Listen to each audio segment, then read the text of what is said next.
Moving on with other stories, this morning the World Bank announced its Taking Stock report, a biannual update on Vietnam's economic development. The report highlighted the country's recovery and remarkable changes in its business environment. On this occasion, our VT reporter interviewed senior economist Sebastian Eckert, a member of the Taking Stock team, to learn more about Vietnam's economic prospects in 2016. Let's take a listen.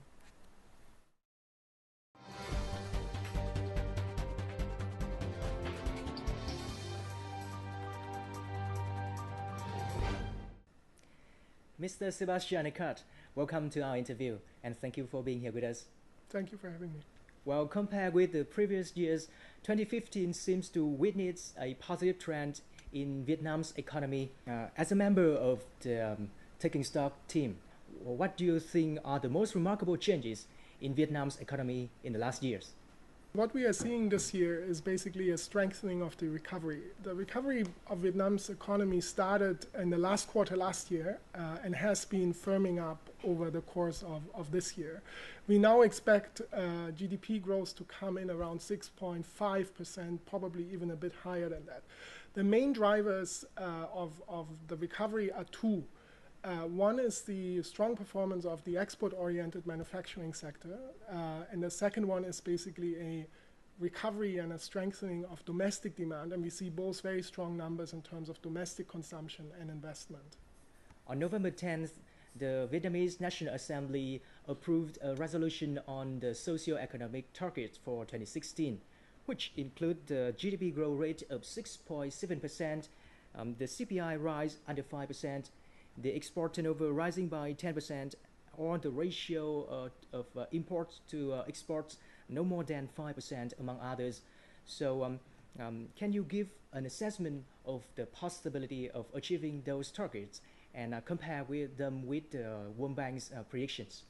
We expect 6.6%, the National Assembly expects 6.7% GDP growth. In terms of CPI inflation, we also expect CPI inflation to remain below 5%. We expect 3% next year. So broadly, our forecasts, our expectations are in line with those that were discussed in the National Assembly. What is important so is that this is a baseline assessment, and obviously there are a lot of risks, mostly actually in terms of the global environment. You know that this year was a very volatile year. We saw a lot of external events. In August, global stock markets crashed and so on. And Vietnam's economy has proven quite resilient to those external developments over the year. In your opinion, what are the hindrances to achieving those targets? And what will Vietnam have to do to overcome those hindrances? The domestic private sector is facing productivity challenges. We see very strong performance in the FDI sector.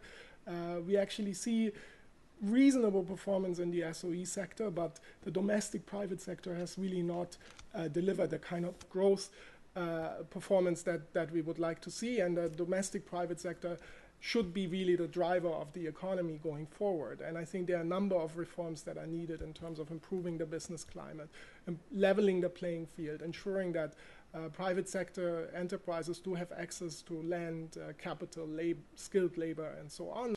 And here I would like to highlight in particular on the fiscal accounts. We see that fiscal imbalances remain quite high in Vietnam. Obviously, public debt has been rising over the past few years, and I think with the economy strengthening, this is really the time to start reducing the fiscal deficit, gradually stabilizing public debt, and then hopefully over time even reduce public debt. Once again, thank you for your time. My pleasure.